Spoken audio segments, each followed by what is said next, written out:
IPL 2025 18 edition mega వేలానికి ముందు ఒక ఆసక్తికర వార్త ఒకటైతే సోషల్ మీడియాలో వైరల్ గా మారింది. Mumbai Indians star player team India T20 జట్టు కెప్టెన్ అయిన సూర్యకుమార్ యాదవ్ కోల్కతా నైట్ రైడర్స్ మాకు మారుతున్నట్లు వార్తలు అయితే వస్తున్నాయి. అంతేకాకుండా అతన్ని కెప్టెన్ గా నియమించేందుకు కూడా కేకేఆర్ అయితే సిద్ధంగా ఉందని కథనాలు వినిపిస్తున్నాయి. ఈ నేపథ్యంలో అలా 2025 18 సీజన్ కి ముందు ఆ జట్టులోని ఆటగాడిని వేలంలో కాకుండా నేరుగా జట్టులోకి తీసుకునే అవకాశం అయితే ఉందా, అసలు రూల్స్ ఏం చెప్తున్నాయి అనే విషయాల గురించి వీడియోలో అయితే మనం చూద్దాం. ఐపీఎల్ 2025 18 ఎడిషన్ కోసం జరిగే వేలానికి సమయం అయితే దగ్గర పడిపోతుంది. ఈ ఏడాది చివరిలో మెగా వేలం అయితే జరగనుంది. ఇందుకోసం విధి విధానాలు ఖరారు కావాల్సి అయితే ఉంది. ఒక్కో ఫ్రాంచైజీ ఎంతమంది ఆటగాళ్ళని రిటైన్ చేసుకోవచ్చు, రైట్ టు మ్యాచ్ కార్డు ద్వారా ఎంతమందిని తిరిగి జట్టులో తీసుకోవచ్చు అనే విషయాలపై స్పష్టత అయితే రావాల్సి ఉంది. ఈ నేపథ్యంలో చాలా జట్లు ఐపీఎల్ 2025కి ముందు భారీ ప్రక్షాళన అయితే చేయనున్నాయి. సుమారు 4 నుంచి 5 జట్ల కెప్టెన్లను కూడా మారుతారనే వాదనలు గట్టిగా వినిపిస్తున్నాయి. ఈ నేపథ్యంలో ఇటీవల ఓ వార్త నెట్టింట వైరల్ గా మారింది.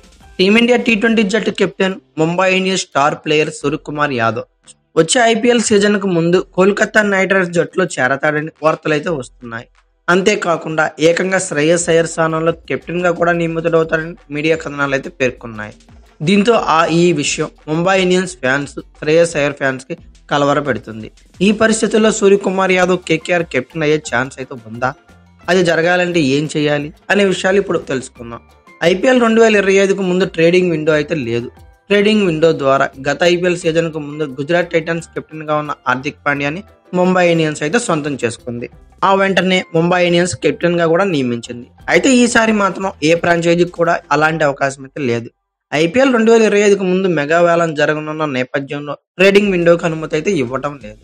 ఐపీఎల్ 2026కు ముందు మాత్రం ట్రేడింగ్ విండో అందుబాటులో అయితే ఉంటుంది. ఈ నేపథ్యంలో ఒకవేళ సూర్యకుమార్ యాదవ్ని జట్టులో తీసుకోవాలంటే కేకేఆర్ అతన్ని వేలంలో దక్కించుకోవాలి.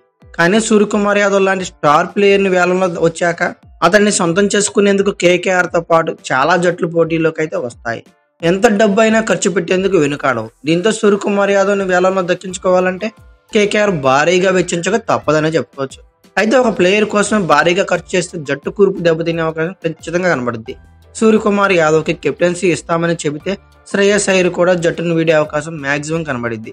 ఈ పరిస్థితిలో కేకేఆర్ రిస్క్ చేస్తుందా లేదా అన్నది అనుమానంగా మారింది. అయితే ఐపీఎల్ లో సూర్యకుమార్ యాదవ్ ప్రయాణాన్ని ఒకసారి పరిశీలిస్తే 2012లో ముంబై ఇండియన్స్ ద్వారా ఐపీఎల్ లో డెబ్యూ చేశాడు. ఇక తర్వాత 2014లో కేకేఆర్ కు మారాడు.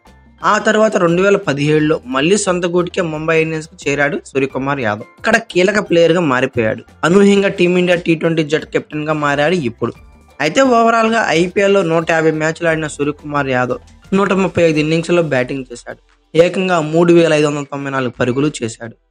32 యావరేజ్ తో నిలబడ్డాడు. స్ట్రైక్ రేట్ అయితే 145 దాటే ఉంది. ఇక ఐపీఎల్ లో 2 సెంచరీలు, 24 హాఫ్ సెంచరీలు ఉన్నాయి సూర్యకుమార్ యాదవ్. ఇతని గణాంకాల బట్టి చూస్తే ఐపీఎల్ వేలంలోకి వస్తే గనక 18 ఎడిషన్ తిరగరాయచ్చని చెప్పుకోవచ్చు. అయితే మీ ఒపీనియన్ ప్రకారం సూర్యకుమార్ యాదవ్ వేలంలోకి వస్తే ఎంత రేటు పడుగుతారనుకుంటున్నారో కామెంట్ బాక్స్ లో పిన్ చేయండి. అలాగే సూర్యకుమార్ యాదవ్ ఏ ఫ్రాంచైజ్ కింద ఆడితే బాగుంటుందో కూడా అది కూడా కామెంట్ బాక్స్ లో పిన్ చేయండి. ఈ వీడియో కనుక మీకు నచ్చినట్లయితే like, share, comment plus subscribe చేసుకోండి. అలాగే పక్కనే ఉన్న బెల్ ఐకాన్ ఒకటి మాత్రం మర్చిపోకండి. Thank you for watching. Have a nice day.